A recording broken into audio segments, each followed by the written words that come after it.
আমরা বাড়িতে থাকতে পারি নাই, ঘরে থাকতে পারি নাই।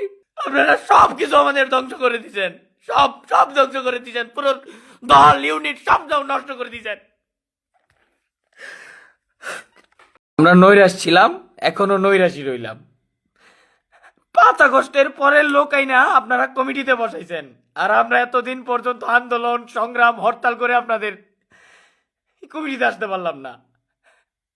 আপনারা যেটা করছেন বর্তমান এখন রানিং যেটা করছেন এটা আপনাদের করা উচিত হয় নাই।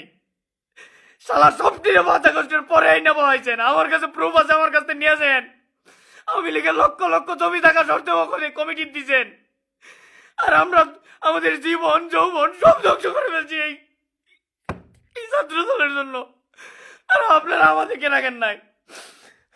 আপনাদের বিচার এবং আপনাদের যে এই যে প্রেক্ষাপট, এই প্রেক্ষাপট আজকে থেকে ছেড়ে দিলাম। আমরা এই ছাত্র দল করতে যাই আমাদের জীবনের সবকিছু হারাই ফেলছি। নিজের হয়ে যাওয়া চাকরি 13 দিন ট্রেনিং দেখা অবস্থায় ছেড়ে দিয়ে চলে আসতে হয়েছে আপনাদের জন্য।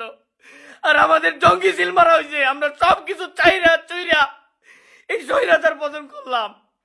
আর এখন আপনারা 5 আগস্টের পরের লোক দিয়ে কমিটি করেন। আপনাদের ভাট মানে আপনাদের ব্রেনে কি আছে? আপনারা মানে আপনারা কি চাইতেছেন? এটা এইসব কি? আপনারা কমিটি করলেন, একটা তেগির লোক রাখলেন না, কোনো কাউরে রাখলেন না। আপনারা এখন পর্যন্ত আন্দোলন সংগ্রামের ছবি চাইলেন না। 400-500 ছবি দিয়ে আমরা কি করবো এগুলা? আপনারা সবকিছু আমাদের ধ্বংস করে দিচ্ছেন, সব সব ধ্বংস করে দিচ্ছেন, পুরো দল ইউনিট সব নষ্ট করে দিচ্ছেন। আমরা সবকিছুতেই ব্যর্থ, সবকিছুতেই ব্যর্থ। আমাদের আর আমরা বাড়িতে থাকতে পারি নাই, ঘরে থাকতে পারি নাই। আমাদের শিক্ষা ব্যবস্থা, জীবন সবকিছু বিসর্জন দিয়েও যদি আমরা এই আমাদের দলীয় পরিচয় না পাই, তাহলে আমাদের তো এই দুনিয়াতে বেঁচে থাকার কোনো অধিকার নাই।